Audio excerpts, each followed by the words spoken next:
Hi friends, ఈరోజు వార్తల్లో నిలిచిన కరెంట్ అఫైర్స్లోని మొదటి అంశం 18వ లోక్సభ కొలువు తీరిన తదనంతరము ఎన్డీఏతో ఇండియా కూటమి అనేది ఢీకొంటుంది.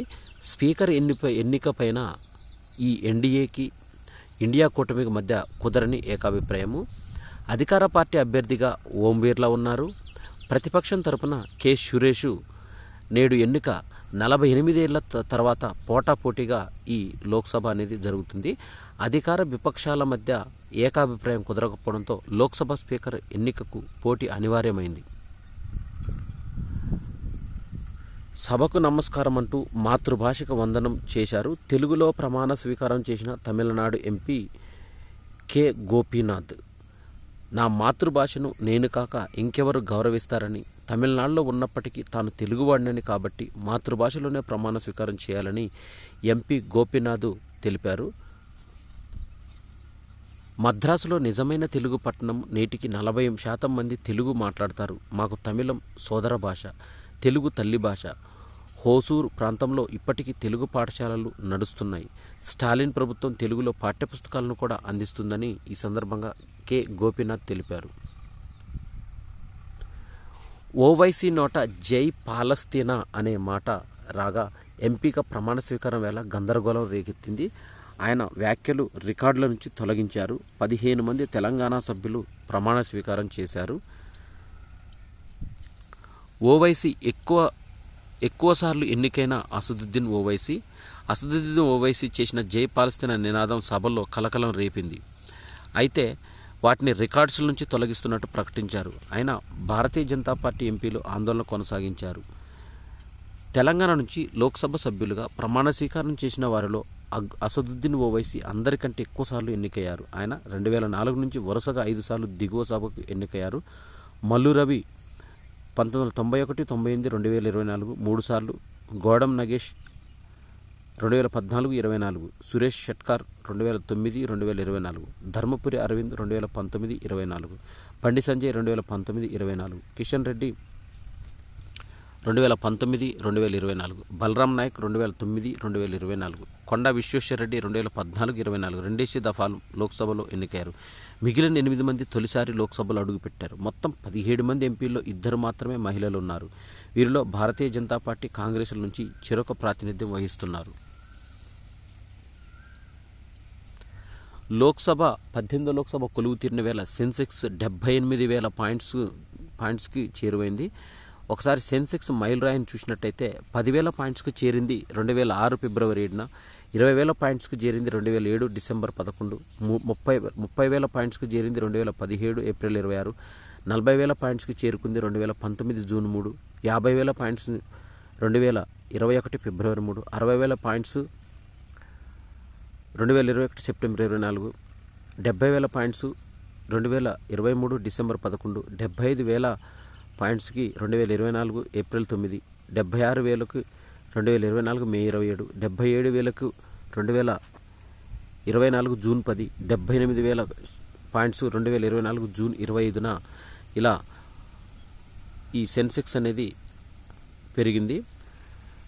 దీంట్లో చూసినట్టయితే సూచీల రికార్డు యాత్ర అనేది జైత్రయాత్ర కొనసాగింది. బ్యాంకింగ్, రిలయన్స్ ఇండస్ట్రీస్ షేర్లు రాణించడంతో సెన్సెక్స్ చరిత్రలోనే తొలిసారిగా జూన్ 25, 2024న రికార్డు స్థాయిలో తొలిసారిగా 78,000 పాయింట్ల శిఖరాగ్రాన్ని అధిరోహించింది.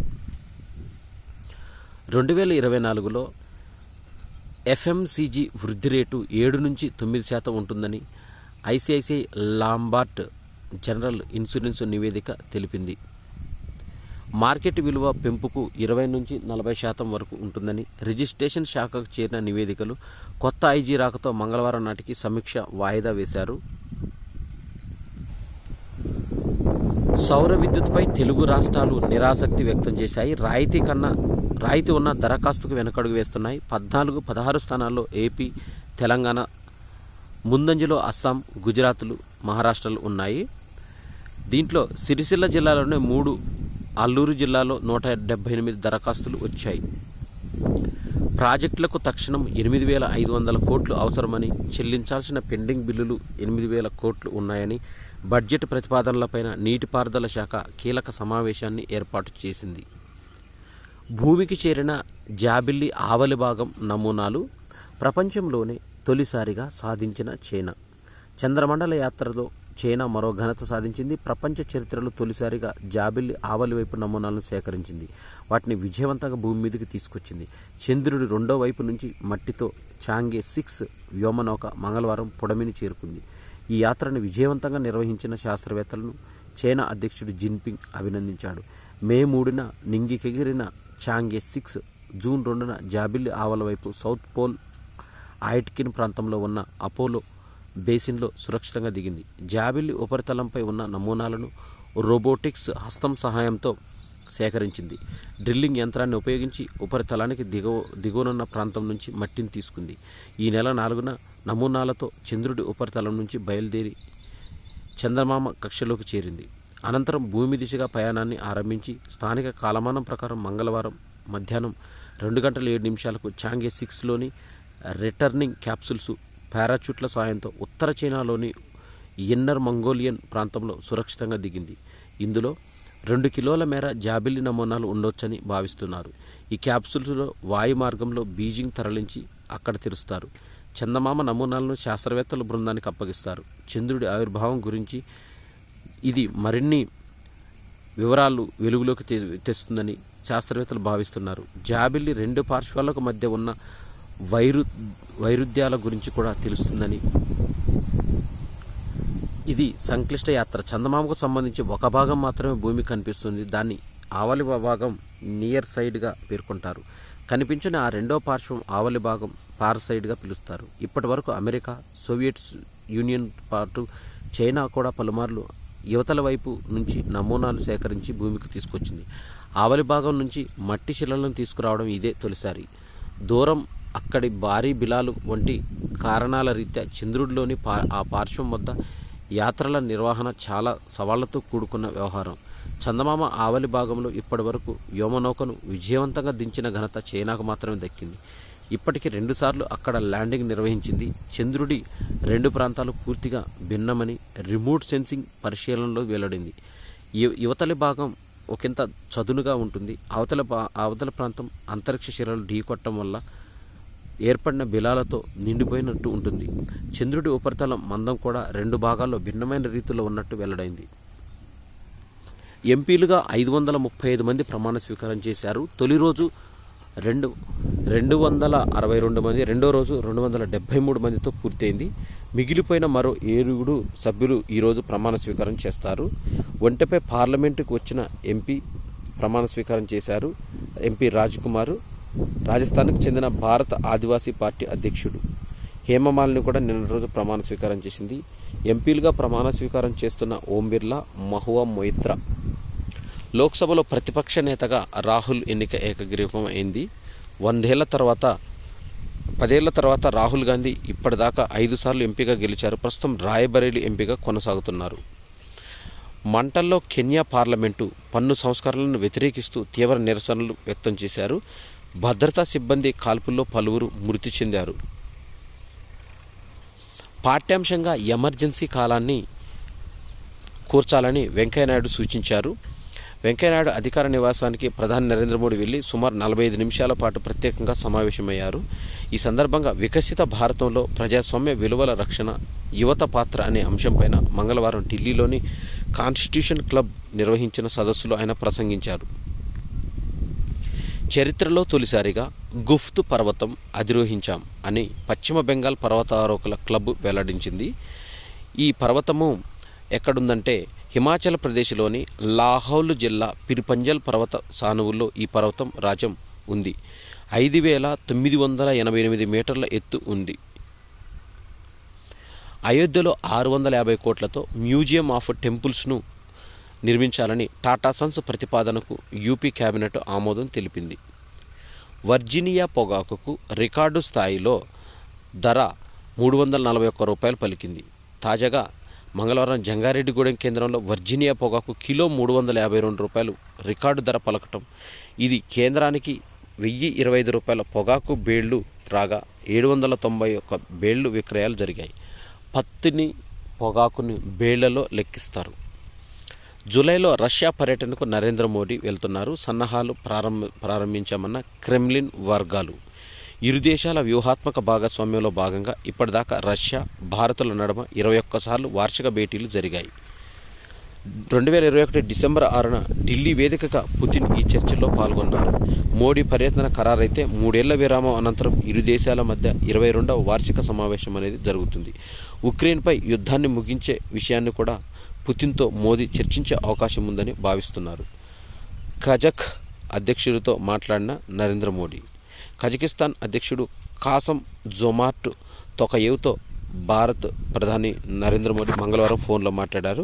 జూలై 3-4 తేదీల్లో కజక్లో జరగబోయే షాంఘై సహకార సంస్థ SCO వార్షిక శిఖరాగ్ర సదస్సు విజయవంతం కావాలని, దానికి భారత్ పూర్తి మద్దతు నిలుస్తుందని తెలిపారు. ఫోన్పేలో బగ్ను గుర్తించిన బీహార్ యువకుడు మయాంక్ ఇటీవల ఓటీపీ లేకుండా ఫోన్పేలో లాగిన్ అయ్యాడు. అనంతరం ఆ బగ్ సంగతి ఫోన్పేకి తెలియజేశాడు. తేలికపాటి యుద్ధ విమానం టేకాఫ్ అయిన నెదర్లాండ్స్కు చెందిన నరేన్ మెల్కుమ్జాన్ అనే మహిళ పైలట్కు అంతలోనే ఊహించని అనుభవం ఎదురైంది. గగనతలంలో విన్యాసం చేస్తుండగా అకస్మాత్తుగా దాని పైకప్పు తెరుచుకుంది. భయానక వాతావరణం వెల్లడైంది. కెనడా ప్రధాని జస్టిన్ ట్రూడో నేతృత్వంలో లిబరల్ పార్టీకి గట్టి ఎదురుదెబ్బ తగిలింది. ఆ పార్టీ గత 3 దశాబ్దాలుగా కంచుకోటగా నిలిచిన టొరంటో సెయింట్ పాల్స్ పార్లమెంటు స్థానంలో ఓటమి ఎదురైంది. జియోథర్మల్ విద్యుత్తుకు ఊతం ఇవ్వాలని అమెరికాలో ఏర్పాటు కానున్న అతిపెద్ద కర్మాగారంగా జియోథర్మల్ ప్లాంట్ విద్యుత్ ఉత్పత్తి చేసే అతిపెద్ద కర్మాగారం అమెరికాలో ఏర్పాటు చేయనుండగా ఆ కరెంటును కొనుగోలు చేయాలని కాలిఫోర్నియాలోని ఒక విద్యుత్ పంపిణీ సంస్థ నిర్ణయించింది. ఈ ప్లాంట్ సామర్థ్యం 400 మెగావాట్లు. ఈ కరెంటు 4 లక్షల ఇళ్లకు సరిపోతుందని. ఎడారి మీదుగా ఎక్స్ప్రెస్ హైవే. రాజస్థాన్లోని ఎడారి మీదుగా అమృత్సర్, జామ్నగర్ల మధ్య నిర్మిస్తున్న సూపర్ ఎక్స్ప్రెస్ వేను 2025 డిసెంబర్ నాటికి పూర్తి చేయాలని National Highway Authority of India నాయ్ లక్ష్యంగా పెట్టుకుంది. ఢిల్లీ, ముంబైల మధ్య నిర్మిస్తున్న ఈ రహదారి 1350 కిలోమీటర్ల పొడవుతో 8 వరుసల ఎక్స్ప్రెస్ వేగా గుర్తింపు పొందింది. అదేవిధంగా మరో మార్గాన్ని కేంద్రం నిర్మిస్తుంది. దేశంలో 2వ అత్యంత పొడవైన ఈ ఎక్స్ప్రెస్ వేను పంజాబ్లోని అమృత్సర్ నుంచి గుజరాత్లోని జామ్నగర్ వరకు 1316 కిలోమీటర్ల మేర నిర్మిస్తున్నారు.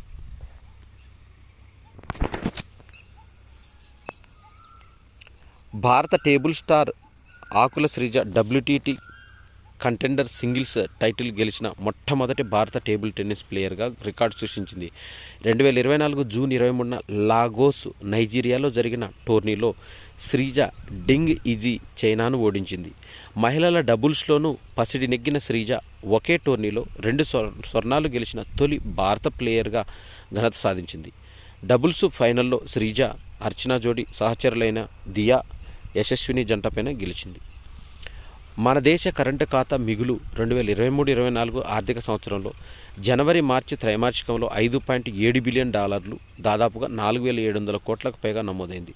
ఇది జీడీపీలో 0.6% సమానమని reserve bank of India RBI 2024 June 24 వెల్లడించింది. 2023-24 పూర్తి ఆర్థిక సంవత్సరంలో దేశ కరెంటు ఖాతా లోటు $23.2 బిలియన్, సుమారుగా 1.93 లక్షల కోట్లు లేదా జీడీపీలో 0.7% తగ్గింది. 2022-23లో ఇది $67 బిలియన్, అంటే ఇది సుమారుగా 5.56 లక్షల కోట్లు లేదా జీడీపీలో 2% ఉంది. T20లో అత్యధిక పరుగులు చేసిన ఆటగాడిగా రోహిత్ శర్మ వార్తల్లో నిలిచాడు. ఇతడు చేసిన పరుగులు 4165. 2024 జూన్ 24న గ్రాస్ ఐలెట్లో జరిగిన భారత్ ఆస్ట్రేలియా సూపర్ 8 చివరి మ్యాచ్లో రోహిత్ 92 స్కోర్ చేసి ఈ ఘనత సాధించాడు. ఇప్పటి వరకు పాకిస్తాన్ బ్యాటర్ బాబర్ అజాం 4145 పేరిట ఉన్న రికార్డు ఇది చెరిగిపోయింది.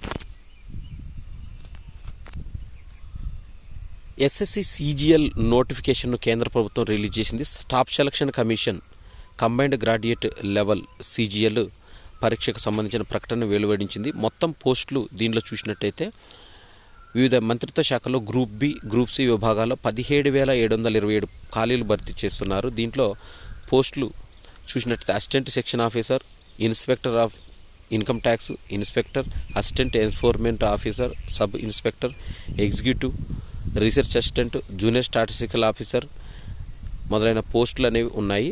దీనికి దరఖాస్తు ఫీజు ₹100. సాధారణ క్వాలిఫికేషన్ డిగ్రీ సరిపోతుంది. ఎస్సీ ఎస్టీ మహిళలు దివ్యాంగులకు ఫీజు మినహాయించారు. దరఖాస్తు చివరి తేదీ జూలై 25, 2024. ఇక క్రీడలకు సంబంధించిన కరెంట్ అఫైర్స్ చూసినట్టయితే దీంట్లో చరిత్ర సృష్టించిన రషీద్ బృందం తొలిసారి ప్రపంచ కప్ సెమీస్లోకి ఆఫ్ఘనిస్తాన్ ప్రవేశించింది. ఉత్కంఠ పోరులో బంగ్లాదేశ్ పైన అద్భుత విజయం సాధించింది. మెరిసిన రషీద్ ఖాన్, నవీనుల్ గుర్బాజ్.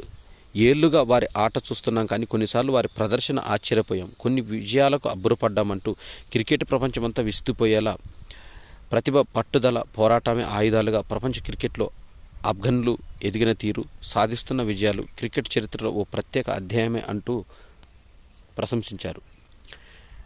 మనకి క్రికెట్ అనగానే మనకు డక్వర్త్ లూయిస్ పద్ధతి అనేది ఒకటి ఉంది. దీనికి సంబంధించిన ఇంగ్లాండ్ గణాంక నిపుణుడు డక్వర్త్ లూయిస్ స్టెర్న్ డిఎల్ఎస్ పద్ధతి ఆవిష్కర్తల్లో ఒకరైన ఫ్రాంక్ డక్వర్త్ 84 సంవత్సరాల వయసులో కన్నుమూశారు. ఈ నెల 21న డక్వర్త్ మరణించారు. వర్ష ప్రభావిత మ్యాచ్లలో ఫలితాలు నిర్ణయించడానికి డక్వర్త్, టోనీ లూయిస్ కలిసి డిఎల్ఎస్ పద్ధతిని రూపొందించారు. 1997లో తొలిసారిగా ఈ పద్ధతిని ఉపయోగించారు. అనంతరం లక్ష్యాన్ని నిర్దేశించడానికి 2001లో ఈ పద్ధతిని ఇంటర్నేషనల్ క్రికెట్ కౌన్సిల్ ప్రామాణికంగా తీసుకుంది. ఆస్ట్రేలియా గణాంక నిపుణుడు స్టీవెన్ స్టెర్న్ కొన్ని సవరణలు చేసిన అనంతరము ఈ పద్ధతికి డిఎల్ఎస్గా పద్ధతిగా డక్వర్త్ లూయిస్ పద్ధతిగా నామకరణం చేశారు. జూలై 19న భారత్, పాకిస్తాన్ మధ్య మహిళల ఆసియా కప్ అనేది జరుగుతుంది. ఈ టోర్నీలో 8 జట్లు బరిలో దిగనున్నాయి. గ్రూప్ ఏలో భారత్, పాక్, యుఏఈ, నేపాల్, గ్రూప్ బిలో శ్రీలంక, బంగ్లాదేశ్, థాయిలాండ్, మలేసియాలు ఉన్నాయి. ప్రతి గ్రూపు నుంచి 2 జట్లు సెమీస్కు అర్హత సాధిస్తాయి. పాక్తో మ్యాచ్ తర్వాత జూలై 21న యుఏఈ, 23న నేపాల్తో భారత్ తలపడనుంది. ప్యారిస్ ఒలింపిక్స్కు అనూష్ ఎంపికయ్యాడు. అనూష్ అగర్వాలా బరిలో దిగనున్నాడు. భారత ఈక్వెస్ట్రియన్ సమాక్ష సెలక్షన్ ట్రయల్స్లో శృతి వోరా పైన పైచేయి సాధించిన అనూష్ ఒలింపిక్స్ బెర్త్ దక్కింది. ప్రపంచ టేబుల్ టెన్నిస్ ర్యాంకింగ్స్లో తెలుగమ్మాయి ఆకుల శ్రీజ కెరీర్లో ఉత్తమ స్థానం సాధించింది. సోమవారం ప్రకటించిన ఈ జాబితాలో శ్రీజకు 24వ ర్యాంకు సొంతం చేసుకుంది. క్రొయేషియాతో ఇటలీ జట్టు యూరో ఛాంపియన్షిప్లో నాకౌట్స్లో అడుగుపెట్టింది. క్రొయేషియాతో జరిగిన గ్రూప్ బి మ్యాచ్లో ఆ జట్టు 1-1తో డ్రాగా ముగిసింది. భారత పారాషూటర్లు సుహాస్ యతిరాజు ప్రపంచ నంబర్ 1 అయ్యాడు. బీడబ్ల్యూఎఫ్ పారా బ్యాడ్మింటన్ పురుషుల సింగిల్స్ ర్యాంకింగ్స్లో అతను ఫ్రెంచ్ దిగ్గజం లోకాస్ మజూర్ను వెనక్కి నెట్టి అగ్రస్థానాన్ని సాధించాడు. అతడి ఖాతాలో 60,527 పాయింట్స్ ఉన్నాయి. ఇక్కడ సుహాస్ ఏ ఆటకు సంబంధించిన వ్యక్తి అంటే పారా షూటింగ్కు సంబంధించిన వ్యక్తి. ఇక వార్నర్ అనగానే మనకు ఆస్ట్రేలియా క్రికెటర్. ఇతను ఎక్కువ తెలుగు పాటలపైన ఇతను ఎక్కువ వీడియోస్ చేస్తుంటాడు. ఈ T20లో ప్రపంచ కప్లో ఆఫ్ఘన్ ఇక్కడ చూసినట్టయితే వార్నర్ అద్భుత కెరీర్కు అనుకొని ముగింపు చేస్తున్నాడు. ఆస్ట్రేలియా క్రికెట్ దిగ్గజం వార్నర్ అంతర్జాతీయ క్రికెట్లో ఇక కనిపించడు. ఇప్పటికే టెస్టు, వన్డే క్రికెట్లకు దూరమైన ఈ లెస్టర్ డాషింగ్ ఓపెనర్ వీడ్కోలుకు వందనాలంటూ అభిమానులు కేరింతలు లేకుండానే ఆస్ట్రేలియా తరపున ఆఖరి మ్యాచ్ ఆడాడు. T20 ప్రపంచ కప్తో అంతర్జాతీయ క్రికెట్ ముగిస్తానని ఇంతకు ముందే ప్రకటించిన 37 ఏళ్ల వార్నర్కు భారత్తో సూపర్ 8 మ్యాచే ఆఖరిది. సోమవారం 6 బంతుల్లో 6 పరుగులు చేసిన వార్నర్ అదే ఆఖరి మ్యాచ్ అవుతుందని ఊహించి ఉండకపోవచ్చు. బంగ్లాదేశ్ పైన ఆఫ్ఘనిస్తాన్ విజయం సాధించడంతో ఆస్ట్రేలియా సెమీస్ ఆశలకు అతడి కెరీర్కు తెరపడింది. 2009 జనవరిలో దక్షిణాఫ్రికాతో T20 మ్యాచ్తో అరంగేట్రం చేసిన వార్నర్ T20 మ్యాచ్తోనే ముగించడం విశేషం. నిరుడు నవంబర్లో భారత్తో జరిగిన ప్రపంచ కప్ ఫైనల్స్లో వార్నర్ చివరి వన్డే ఆడాడు. ఈ ఏడాది జనవరిలో పాకిస్తాన్తో ఆఖరి టెస్టుల్లో బరిలోకి దిగాడు. ఎంతో గొప్ప ఆటగాడిగా మన్ననలు పొందిన వార్నర్ కెరీర్లో బాల్ ట్యాంపరింగ్ ఉదంతం మాయనమచ్చగా మిగిలిపోవడం ఖాయం. అయితే దీంతో బంగ్లాదేశ్ సూపర్ 8 మ్యాచ్కు ముందుగా మాట్లాడుతూ 20-30 ఏళ్ల తర్వాత నా ప్రస్తావన వచ్చిన బాల్ ట్యాంపరింగ్ గురించి చర్చిస్తారు. దాన్ని ఎవరు ఆపలేరు. అయితే నన్ను అభిమానించే వాళ్ళు మాత్రం క్రికెట్ను కొత్త పుంతలు తొక్కించిన బ్యాటర్గా చూస్తారని తెలిపాడు. వార్నర్ కెరీర్లో 110 టీ20 మ్యాచ్లు ఆడిన వార్నర్ 33.43 సగటుతో 142.47 స్ట్రైక్ రేటుతో 3277 పరుగులు సాధించాడు. అందులో ఒక శతకం, 28 హాఫ్ సెంచరీలు ఉన్నాయి. 112 టెస్టుల్లో 44.59 సగటుతో 8786 పరుగులు రాబట్టాడు. 26 శతకాలు, 37 అర్ధ సెంచరీలు నమోదు చేశాడు. 161 వన్డేలు మ్యాచ్లు ఆడి 45.30 సగటుతో 6932 పరుగులు చేశాడు. అందులో 22 శతకాలు, 33 అర్ధ సెంచరీలు ఉన్నాయి. ఇవి జూన్ 26, 2024కు సంబంధించిన కరెంట్ అఫైర్స్. ఈ వీడియో నచ్చినట్టయితే లైక్ చేయండి, షేర్ చేయండి, కామెంట్ చేయండి. నా ఛానల్ సబ్స్క్రైబ్ చేసుకోవడం ద్వారా నేను చేసే వీడియోస్ అన్నీ మీకు నోటిఫికేషన్ రూపంలో వెలువడతాయి. Thanks for watching.